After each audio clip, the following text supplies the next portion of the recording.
Today, we are diving into a concept that is, no joke, at the very heart of how modern businesses are valued. It's the silent player on the financial statements that can totally change a company's story. We're talking about amortization. And if you get this, you unlock one of the biggest paradoxes in business. So let's get right into it. You see this all the time, right? Especially with big tech or media companies. The headlines are screaming about these huge billion-dollar losses. But then you look at their bank account and they're just swimming in cash. How on earth is that possible? It seems like some kind of financial wizardry, but I promise you it's not. Well, the secret to solving this whole puzzle is an accounting entry.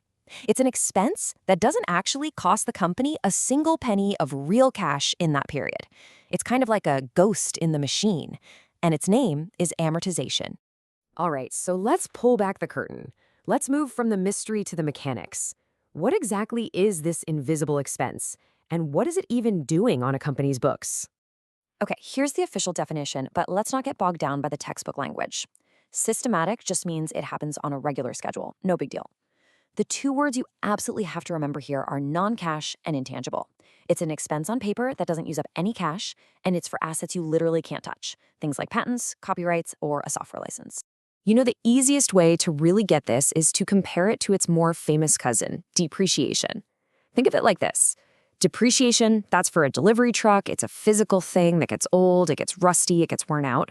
But amortization, that's for something like a concert ticket. The paper ticket itself doesn't wear out, but the day after the show, its value is completely gone. It's worthless. That's amortization, the loss of value because time ran out or a legal right expired. Now take a look at that last row on the chart, salvage value. This is a really big deal. That old, rusty truck, you can still sell it for scrap metal. It has some value left. But what's the resale value of a patent that's expired, or a 10-year software license in year 11? It's pretty much always zero. And this isn't some minor detail. It completely changes how you calculate the expense. Okay, so we've got the theory down. But to really understand its power, we have to follow the money to see how it moves through a company's financial reports. It's really like a three-step dance. First, on the income statement, amortization shows up as an expense, and that pushes down the company's reported profit. Simple enough. Second, over on the balance sheet, the value of that intangible asset gets written down a little bit each year. But here's the crucial third step, the magic move. On the cash flow statement, that exact same expense is added back to net income because, remember, no actual cash ever left the building. And that, right there, is the solution to our big puzzle from the beginning. A company can have amortization expenses so massive that they push the official profit into the red.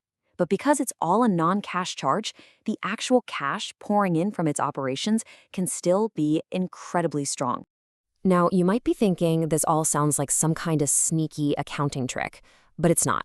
There's a really solid logic behind it, and it's a cornerstone of accounting called the matching principle. The whole idea is to match the cost of an asset to the years where that asset is actually helping you make money. So if you buy a patent that's going to generate revenue for 10 years, it only makes sense to spread the cost of that patent over the same 10 years. All right, let's talk about the single biggest point of confusion when it comes to intangible assets.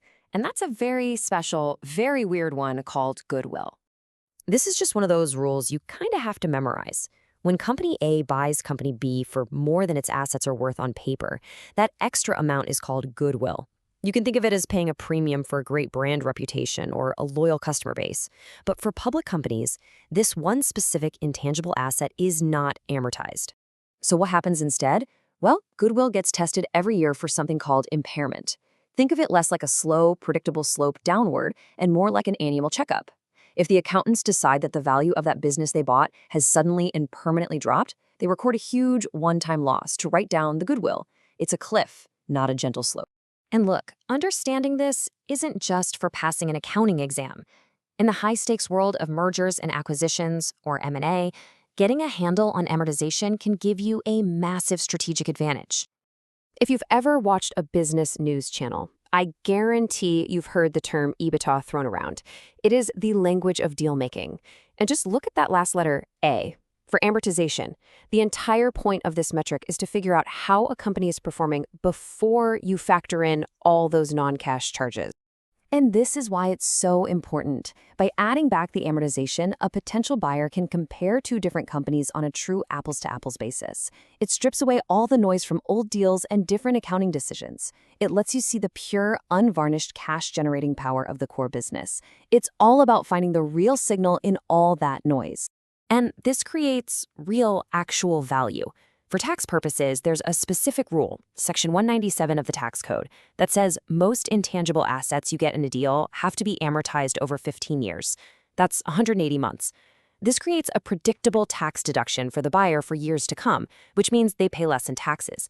And that tax shield is often a huge point of negotiation when they're putting the deal together. So, let's bring this all home. Why does getting a grip on this seemingly obscure accounting concept give you a real, tangible edge in understanding the financial world? If you walk away from this with just one core idea burned into your brain, what should it be? You know that old saying in finance, profit is an opinion, but cash is a fact? Well, it's absolutely true. And amortization is the single most important bridge connecting that opinion to that fact. Understanding this isn't academic. It's like having financial X-ray vision. It lets you see if a company's reported profit is built on a solid foundation of real cash, or if it's just an accounting mirage left over from past deals. And this is only getting more important. I mean, think about our economy today. Value comes from ideas, from brands, from software, much more than it comes from factories and machines. And that's why getting amortization isn't just about good accounting anymore. It's absolutely essential for making smart decisions in a world that runs on intellectual capital. So the next time you see a headline about a company's profits or its losses, I hope you'll ask a deeper question. Don't just stop at that final number. Look for that invisible expense. Find the bridge that connects it to the real cash flow and see if you can uncover the true story the numbers are telling.